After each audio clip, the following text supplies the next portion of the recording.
kiraara rukutaa kiiboordiin taphata meeshaa keessaa jechuudha. Anna yeroo mara eeguu deemu in sirbaa deema akkuma sin jedhe manni ri'aasaa immoo manuma keenya bukkee waan ta'eef foorcaafaa deema sirbaafaa deema. Even waan inni hojjedhu irree otoo jiraate dhiisee tanan isa laaluudhaa ba'aa ture dura. Anna ani sirba akkasittiin sirbaan sirbu ammana miira keessa nan galchu.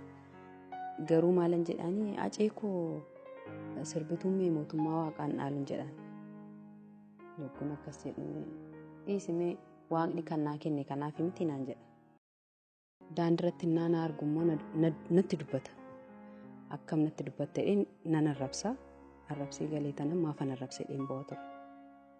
Mana keenya bira darbee mana isaanii dhaqan. Galgala mana ri'aasaa tokkotu jira. Achitti kiraara taphata. Amma inni galutti ani hin galu manatti. Yookaan lukaan dhiqadhaa yookaan waan hin ta'in godha balbalumarra dhaabbadhee isa eega. Yogguu inni galu innis hin laalu dheetu. Utuun barbaadin garagarii ilaalee darba mana keenya. Naanni darbee deemu bahee tanan amma inni mana isaa balbala mana isaanii bira galuutti dhaabbadheen gaggeessan. Achi galee rafaa deelii bakka kanumadha. Amma isa argu garuu naasuun kun oolu xalayaa walii barreessina. Taphadhaan nageenyu yeroo calqabaatiif suura wajjin kaanii jechuudha. Hamboo keessa wanti nuuf hin jiru anaaf ajee. Laga keessa hin jirra. Iddoo awwaalaa irree nageessitu. Awwaala fa'aa maqaa isaanii faana dubbisiisaa ture. Karaa diskatamaa na fuudhee deema. Karchallee maasaa. Edda bahee irree karchalleedha. Edda bahee karaa karchallee deemnee mana koo kunuuti. Xalayaa immoo naanaa barreessu hodiif kolleejjii jedhanii naa barreessa.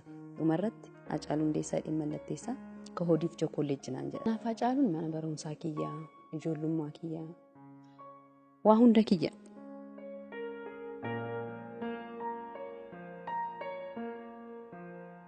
Beekumsi isaas guddinni isaas durumarraan itti fakkaata. Bakka guddaa ga'uu yaada. Hidhamuu jechuun maal akka ta'e naan galuun beeku ture. Bakka ajeen har'a hidhamee boru bahaadha kiyya. Kan inni eegaa ture. Achi booyee tanan gara manaatti galee bariitu isaa bakka hidhame sanan deeme hin argisiisan. Yeroo mara ganama guyyaa galgala utuu achi hin gahin hin deebi'u. Achi guyyaa sadaffaa isaattidha.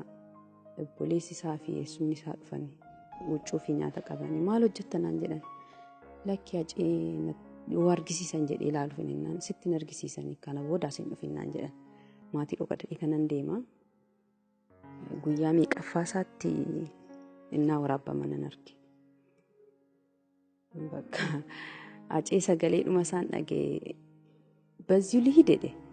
Sagalee isaan dhagee namni baay'een waan ilaalaa ture. Yeroo sanaan hin beeku maal akkanarraa ka'e hin beeku akka ba'aatti narraa ka'e waan ta'e. Nan gammades bakka guyyaa torbaaf waan hin argineef jechuudha.